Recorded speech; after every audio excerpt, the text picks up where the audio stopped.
국내의 녹색 기술 개발과 활용은 아직 부족한 점이 없지 않다.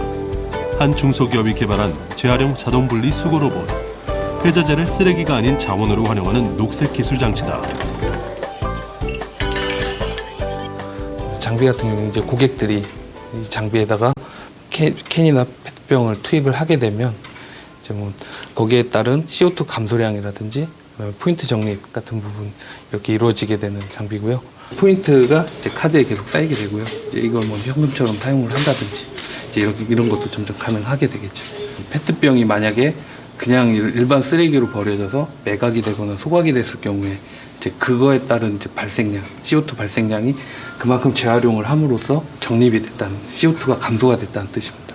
실질적으로 고객들이 장비를 사용했을 때 뭐 경제적인 이익이라든지 아니면 CO2 감소량을 직접적으로 보여줌으로 인해서 거기에 따른 자신이 이만큼의 어떤 환경에 기여를 했다라는 것들을 이렇게 보여주면서 또 고객들이 환경에 대한 환경 보호에 대해서 또 한번 생각하게 되고 또 경제적으로도 보상을 받을 수 있는 그런 장비라고 할 수 있습니다. 또 하나? 또 하나. 녹색 인증을 받을 만큼 기술력을 인정받았고 소비자 호응도 크다. 왜 이걸 이용을 하세요? 포인트도 쌓는 것도 있고요. 그리고 자연 환경도 생각하면은 이런 데서 하는 게 좋을 것 같아서 그렇게 해요. 예, 모아놓고도 오고 뭐 집에서 아파트에서 뭐 재활용은 하긴 하는데 우선 포인트 점수가 적립되니까 가까우니까 그냥 가끔 모여지면 가져와서 애들하고 한 번씩 하고 그래요. 버린다는 개념을 좀 바꿀 수가 있다는 거죠. 그래서 이것은 그냥 쓰레기가 아니고 충분히 자원의 가치가 있는 자원이다. 그래서 버리는 것보다는 판다라는 개념, 저희는 사준다라는 개념, 이런 개념이 가장 큰 차이점이라고 볼 수 있습니다. 그리고 또 한 가지 또 큰 그 차이점은 이 분리통 그냥 버리는 걸로 끝나지만 저희 에코로봇은 본인이 직접 투입함으로써 거기서 나오는 CO2 저감 효과나 그 자원의 절감 효과들을 체험할 수 있다는 거죠. 그래서 직접 체험함으로써 동일한 행동을, 동일한 이 액션을 지속적으로 할 수 있고 그걸 통해서 내가 이 환경에 어떤 그 적극적으로 참여한다라는 그 심리적인 보상 심리도 따른다고 보여지는 게 저희 장비의 가장 큰 장점이라고 말씀드릴 수 있겠습니다. 폐자재를 자원으로 바꾼 기술을 개발한 이 업체 역시 언론에 적지 않은 주목이 이어지고 있고 해외에서 다양한 기술 요청도 계속되고 있다.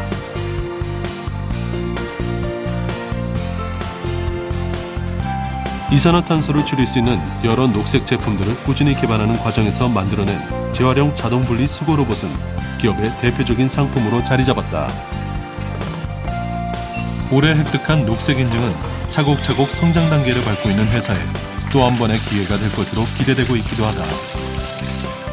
저희가 정부 국책 사업을 한다든가 여러 가지 그 세제 혜택이나 융자 등에 대한 어떤 특혜나 혜택들이 좀 있는 것 같고 실질적으로 그런 도움들도 저희가 받았습니다.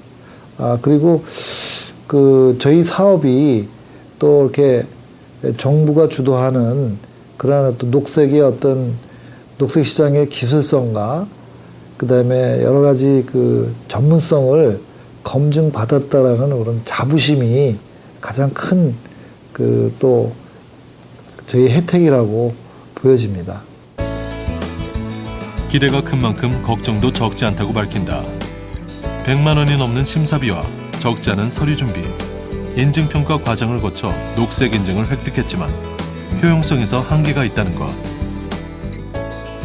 저희 같은 중소기업들은 녹색 인증을 받았다고 해서 모든 그 시장이나 모든 그 마케팅이 원활하게 된다라고는 보지 않습니다. 대부분들 녹색 기술 인증 제품들이 보면 아직까지는 굉장히 사회적이고 공익적인 어떤 측면이 강하고 그렇기 때문에 좀 더 정부의 좀 적극적인 지원, 예를 들면 그런 중소기업의 녹색 기술 인증 제품들을 좀 더 적극적으로 구매 지원을 해준다든가 여러 가지 제도를 통해서 이런 어떤 그 포괄적인 어떤 도움이나 협조도 물론 정책적인 지원도 필요하지만 실질적인 어떤 시장 개척을 위한, 시장 확대를 위한 이러한 어떤 실질적인 구매를 좀 유도해주는, 구매를 지원해주는 좀 그런 현실적인 어떤 지원이 좀 더 필요하지 않을까라고 생각이 됩니다.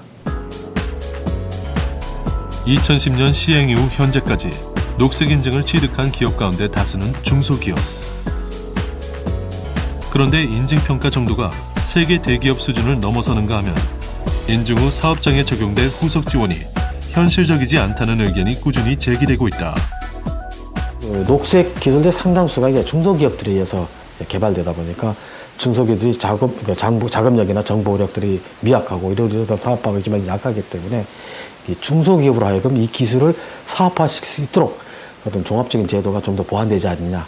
예를 들면 중소기업에서 개발하는 기술을 대기업에서 자본을 유치해서 연결시켜서 정부의 동반 성장 상생 협력처럼 이렇게 좀 시너지 효과를 할 수 있는 사업화 전략에 좀 더 보완이 필요하지 않냐 그런 생각을 하고요. 국내 최초로 빌려 쓰는 컴퓨터 시스템 개발에 도전한 클라우드 컴퓨팅 업체. 별도의 에너지원 없이도 치명적 수준의 오염수를 식수원으로 정화하는 기술로 주목받는 엔지니어링 회사. 재활용 자재를 골칫덩이 쓰레기가 아닌 돈 주고 팔 수 있는 자원으로 인식을 바꾼 로봇 개발 업체. 그리고 더 많은 기업들이 녹색 인증제를 발판으로 성장 기반을 다지고 있다.